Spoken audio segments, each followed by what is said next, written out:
Hi guys, this is Minhaj. Welcome to my channel Base Academy. आज मैं एक हाजिर हुआ हूँ नया चैप्टर लेकर, अप इन द स्काई।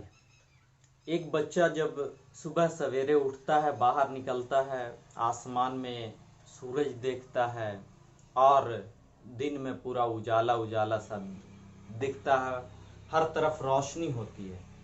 वो स्कूल जाता है और उसके बाद वापस जब लौट कर घर आता है, शाम होती है। शाम में उसको झिलमिल सी हल्की सी रोशनी आती है। फिर उसके बाद जब रात हो जाती है, जब वो बाहर निकलता है तो उसको सिर्फ और सिर्फ अंधेरा और आसमान से चमकता हुआ चांद और सितारा नजर आता है। इसमें आसमान में कभी उसे सूरज नजर आता है तो कभी चांद नजर आता है, कभी सितारा नजर आता है। हम इन चीजों को आज जानेंगे क्या है। The sun in the sky, it is a huge ball of gases. जो आसमान में सूरज है, सन है, ये एक कोई दूसरी चीज नहीं है, बल्कि वो क्या है? वो सूरज एक गैस का ह्यूज बॉल है जिसमें हीट है, लाइट है, जिससे जमीन पर वो डायरेक्टली पड़ती है और उजाला हो जाता है। वही लाइट से दिन हो जाता है और जब वह लाइट जमीन के पीछे, हम जिस साइड जमीन पर रह रहे हैं, जिस साइड हम अर्थ पे रहते हैं, उस साइड नहीं पड़ती, वो दूसरे साइड चली जाती, तब वो जो है दूसरे साइड गई हुई रोशनी वो रात हो जाती है और हमारा साइड अंधेरा हो जाता है। ये सूरज की रोशनी एक बहुत ही इंपॉर्टेंट चीज है।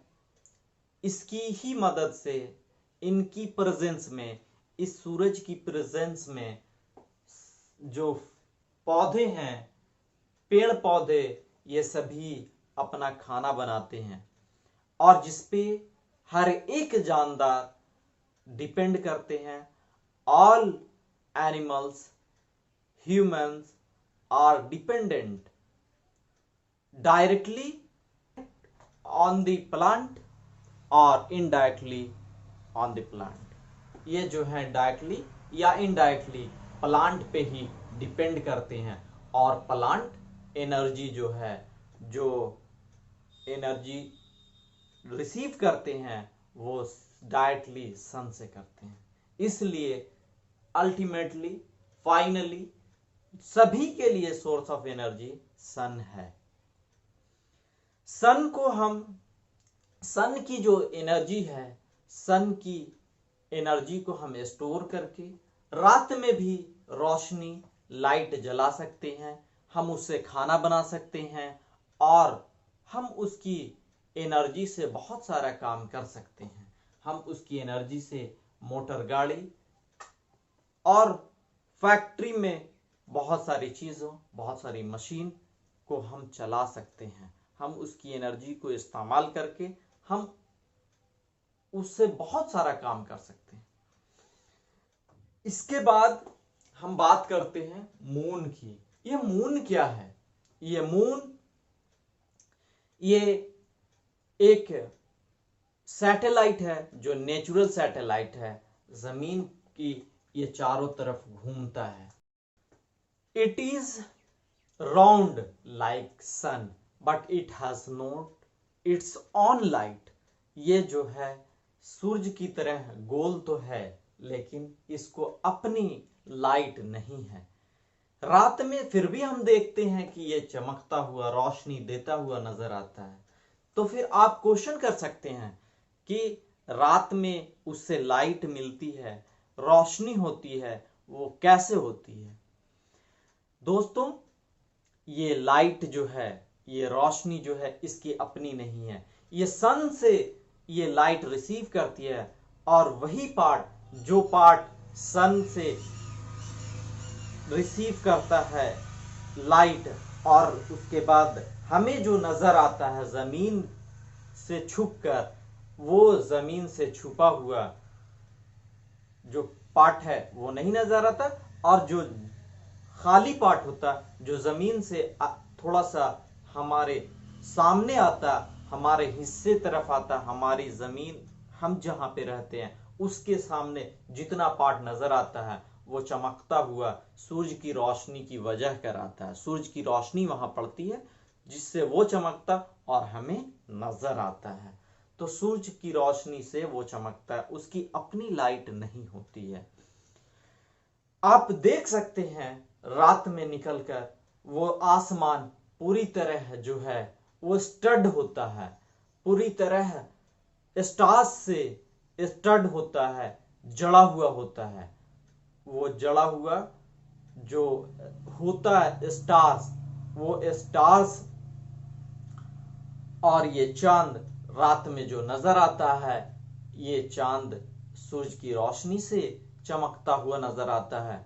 और इसके बाद हम अगर बात करें स्टार्स, ये क्यों चमकता है, तो स्टार्स में सूरज की तरह लाइट है, हीट है, लेकिन ये काफी दूर है, ये काफी दूर है जिससे ये काफी छोटा सा नजर आता है। ये सूरज से भी बड़ा है लेकिन स्टार एक। अब इसके बाद बात करें कॉन्स्टिलेशन। कॉन्स्टिलेशन क्या है? कॉन्स्टिलेशन तारों का, सितारों का, स्टार्स का वैसा झुंड, वैसा ग्रुप जो एक एनिमल्स या किसी तरह का शेप लेता है, वो कॉन्स्टिलेशन कहलाता है। पूरा शेप जो, जैसा कि आप देख सकते हैं फिगर, ये जो पूरा शेप है, ये शेप कॉन्स्टिलेशन कहलाता है। ये कई तरह का एनिमल्स की जैसा शेप लेता है, कुछ बियर्स जैसा लेता है, कुछ लिपर्ड जैसा लेता है, लपर्ड के जैसा जो लेता उसको लियो कहते हैं, जो बियर्स जैसा लेता उसको हम द ग्रेट बियर कहते हैं, और एक शेप और ले सकते स्कॉर्पियस कहते हैं। तो स्कॉर्पियस ये सभी कॉन्स्टिलेशन है, ये सभी का अलग अलग शेप है। स्कॉर्पियस जो स्कॉर्पियन जैसा शेप लेता उसको स्कॉर्पियस कहते, जो बियर जैसा शेप लेता उसको द ग्रेट बियर कहते, और जो लपर्ड जैसा शेप लेता उसको लियो कहते हैं। ये तीन तरह के कॉन्स्टिलेशन हम आज आपको बता रहे हैं। यानी जो एनिमल्स, यानी जो एक ग्रुप में रहकर एक खास तरह का शेप फॉर्म करते हैं मिलकर, जो स्टार्स, वो स्टार्स के वैसे ग्रुप को हम कॉन्स्टिलेशन कहते हैं। इसके बाद हम आपको बताएं फाइनली कि ये जो 1930 से पहले हमारे सोलर सिस्टम में ये माना जाता था कि 9 प्लैनेट है, लेकिन प्लूटो को अब ड्वार्फ प्लैनेट माना गया, और उसके बाद अब टोटल प्लैनेट 8 ही माने जाते हैं।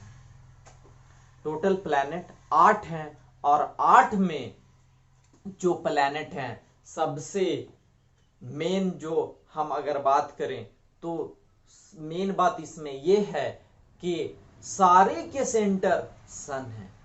सन एक सेंटर है और उसके अराउंड सभी रिवॉल्व करते रहते हैं, चाहे वो जमीन हो, वेनस हो, जुपिटर में सबसे पहला जो प्लैनेट है जो सन से सबसे नजदीक है वो मरकरी है, और उसके बाद हम दूसरा नंबर का जो प्लैनेट है वो वेनस है। तीसरे नंबर का सबसे यूनिक प्लैनेट जिसको ब्लू प्लैनेट कहते हैं, जहां हम बसते हैं जिस प्लैनेट पे, वो प्लैनेट अर्थ है। तीसरे नंबर का प्लैनेट अर्थ है, और उसके बाद चौथे नंबर का प्लैनेट मार्स है। चौथे नंबर का मार्स, पांचवें नंबर जुपिटर, जुपिटर पांचवें नंबर पे है, और छठे नंबर पे उसके बाद सैटर्न है। सैटर्न के बाद सातवें नंबर पे जो आता है यूरेनस आता है, सातवें नंबर पे यूरेनस, और उसके बाद आठवें नंबर पे जो आता है वो नेपच्यून आता है। आठवें नंबर का प्लैनेट नेपच्यून।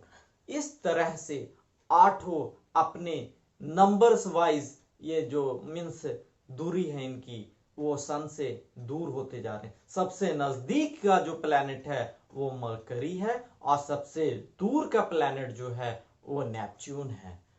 तो ये सभी आठों प्लैनेट मिलकर सोलर सिस्टम बनाते हैं। ये सभी आठों प्लैनेट मिलकर सोलर सिस्टम बनाते हैं। इस तरह से आज की ये इंपॉर्टेंट वीडियो फिनिश होती है।